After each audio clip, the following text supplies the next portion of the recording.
Blake Wheeler is one of the elite, franchise-defining power forwards in the NHL today. 2 straight 91-point seasons, making the All-Star game last year, and making the All-Star team 2 years ago while also getting the most assists in the league.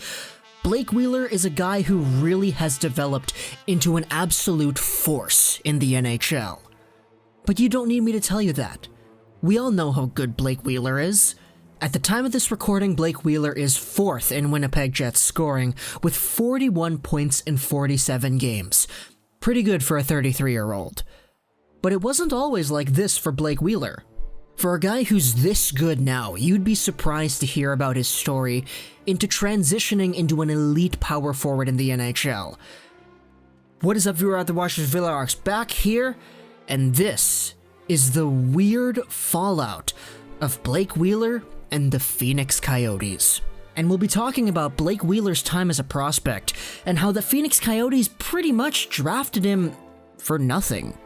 This video is going to cover it all, so stay tuned. I think you're going to want to hear this. Blake Wheeler played his draft year for the Breck Mustangs, which was a high school team located in the Minnesota High School Leagues. The year is 2003-2004. And Blake Wheeler is a guy who played his second season at Breck as a 17-year-old the entire year. While there, he posted up an astounding 89 points in 27 games played, and in the playoffs he posted up 11 points in 3 games played. He helped Breck earn the school's second men's hockey state championship back in his draft year. The numbers showed that this Blake Wheeler guy was pretty good, and he was a guy to be recognized as one of the top talents in the draft. However, nobody really did that. For NHL Central Scouting's North American Skaters list, Blake Wheeler was 17th. And if you take a look at how these draft lists are working out, there's a North American list and there's a European list, meaning that the players who are 17th on one list aren't necessarily guaranteed to go 17th in the draft at all. In fact, there's the possibility they could drop down to potentially even the second round. Hockey'sFuture.com has a 2004 NHL mock draft still available on their website, and Blake Wheeler is nowhere to be found. They go 30 picks without even picking Blake Wheeler.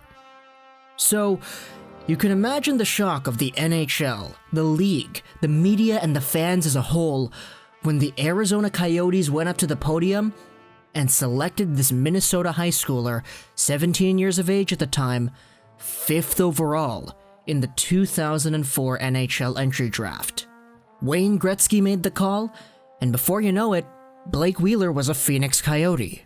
However, the Coyotes picked Wheeler knowing that he would go off to college. They picked him knowing that he would go to the USHL and eventually the NCAA and take upwards of 4 years in the process of becoming an NHLer. There are many other guys that they could have chosen in the draft that made NHL impact sooner than Wheeler did, but that didn't stop the Coyotes from thinking that Wheeler was the best pick available. Wheeler spent his draft plus 1 year out of the high school leagues and in the USHL with the Green Bay Gamblers. As a guy who only turned 18 and was 18 for the whole year, 47 points in 58 games is a pretty good number. However, it was filled with its ups and downs. This is an article from collegehockeynews.com all the way back from 2006, where Blake Wheeler talks about his time with the Green Bay Gamblers in the USHL. Wayne Gretzky, who was the coach of the Coyotes at the time, called him when he was in Green Bay. He was off to a bad start, he was not having the kind of success he was used to, and it was 5 games in. Gretzky said it was all part of developing and not the end of the world. You'll get to where you need to be. Wheeler then scored 2 goals that night, and it was nice to hear that from the Great One, that even the best player in the world has his bad days. But it's of little concern, because Blake Wheeler wasn't in the USHL for long. The next year, he went over to the University of Minnesota Gophers, and with Phil Kessel, he was walking into a team that many dubbed one of the best teams in college hockey at the time. There, he played 39 games, and as a freshman, got 23 points. That same article that we brought up earlier actually talks about how Wheeler's freshman year was filled with a lot of struggles. and how things in his sophomore year were much better. I had to redefine the way I played, Wheeler said. Last year, I hung out in no man's land. They were frustrated that I was a big body and I was standing out on the perimeter. I tried to work on that in the off-season. I was used to playing a different style, and I developed some bad habits growing up. I'm not taking anything away from high school hockey, but you can get away with stuff down there. That was part of it, breaking bad habits. Wheeler's sophomore year was filled with a lot of success, 38 points in 44 games. It was a University of Minnesota team that many people were calling one of the best classes of young guys. They got this new guy named Kyle Okposo, and he was a point per game in his first year, no big deal. But for Blake Wheeler, things were going upwards, and in his third and final year in college hockey, his junior year, as an alternate captain, he posted up 35 points in 44 games. Afterwards, he signed with the Boston Bruins and never looked back. But wait, why exactly did he do that? Well, in order to get a grasp as to why he signed with Boston and not Phoenix, let's take a look at this article back from 2008, when Wheeler became a free agent officially. Under terms of the collective bargaining agreement, any player who does not remain a college player through graduation of his applicable class, in this case 2009, must submit a letter stating his intention to turn pro. Upon submission of that letter, the drafting club shall have 30 days to sign the player. If the player and the team cannot reach an agreement within that 30-day period, the player becomes a free agent. Wheeler submitted his letter of intent to turn pro on May 8th. Wheeler's agent informed Maloney of his decision to turn down the Coyotes' contract offer and become a free agent on May 28. So, from this point of view alone, it's evident that the Phoenix Coyotes sent out an offer to Blake Wheeler, but that Blake Wheeler and his agent denied the opportunity.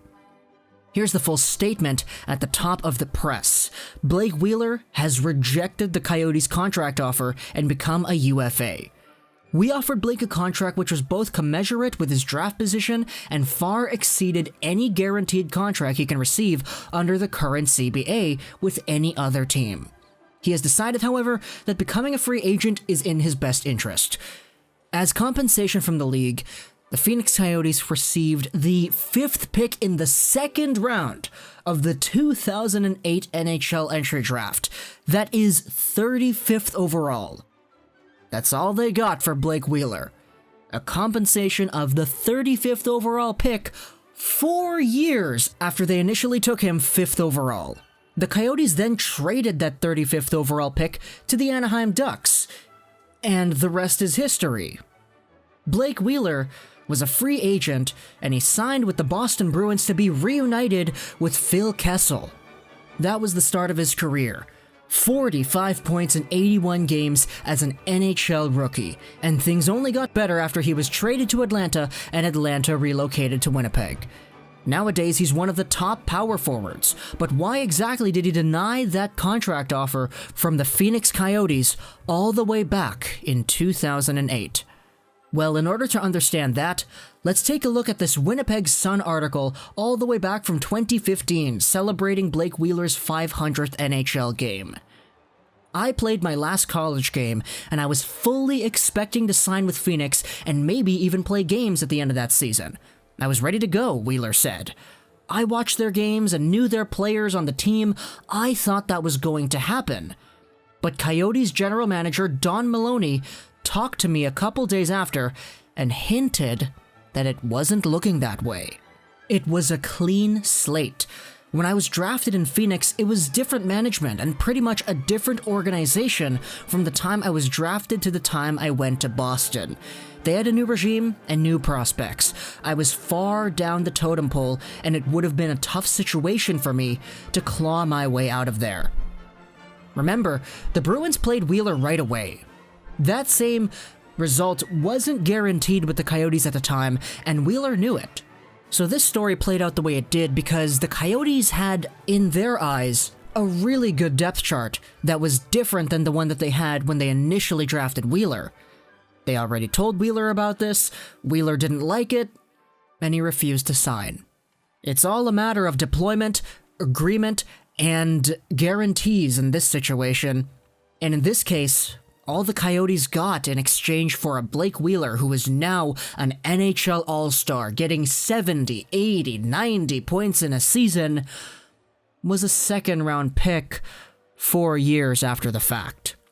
Taking a look at some revisionist history, there were some other players that the Coyotes could have taken in that 5th overall spot that probably would have been a little bit more expected and or probably would have worked out more for them in the short term.